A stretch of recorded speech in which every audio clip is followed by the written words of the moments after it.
हर हर महादेव भक्तों, आज हरियाली अमावस्या है। इस शुभ दिन पर भोलेनाथ और माता पार्वती की पूजा की जाती है। पूजा के साथ कथा पढ़ने का भी विशेष महत्व होता है। यहाँ से आप हरियाली अमावस्या की कथा पढ़ सकते हैं। इस कथा को पढ़ने मात्र से सभी मनोकामनाएं पूरी हो जाती हैं। हरियाली अमावस्या को श्रावणी अमावस्या भी कहते हैं। इस दिन शिव पार्वती के साथ पीपल के पेड़ की भी पूजा की जाती है।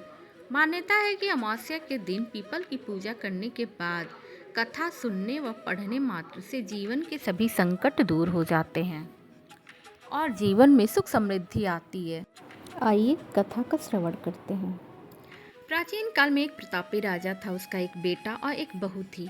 एक दिन उसकी बहू ने चोरी से मिठाई खा ली और नाम चूहे का लगा दिया, जिससे चूहा क्रोधित हो गया और उसने निश्चय किया कि वह जल्द ही असली चोर को राजा के सामने लेकर आएगा।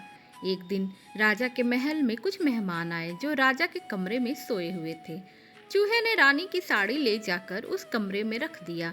जब मेहमानों की सुबह आंखें खुली तो वह अपने सामने रानी का कपड़ा देखा तो हैरान रह गए।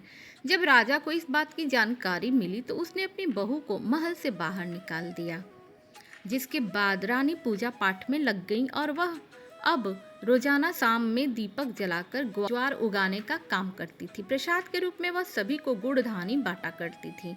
एक दिन राजा उसी रास्ते से निकल रहे थे जहां रानी रहती थी।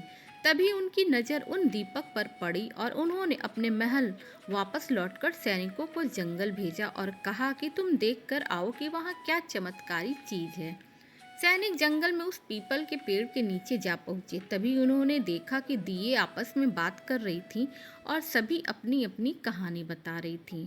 तब एक शांत दिए से बाकी दीपकों ने पूछा कि तुम इतने शांत क्यों हो। दिए ने अपनी कहानी सुनाते हुए कहा कि मैं रानी का दिया हूँ।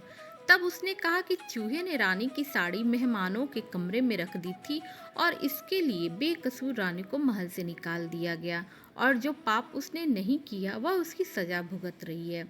सैनिकों ने ये सारी बात तुरंत राजा को बताई, जिसके बाद राजा को पछतावा हुआ और उसने रानी को महल बुलवा लिया और इस तरह से रानी खुशी खुशी अपने परिवार के साथ मिलकर रहने लगी।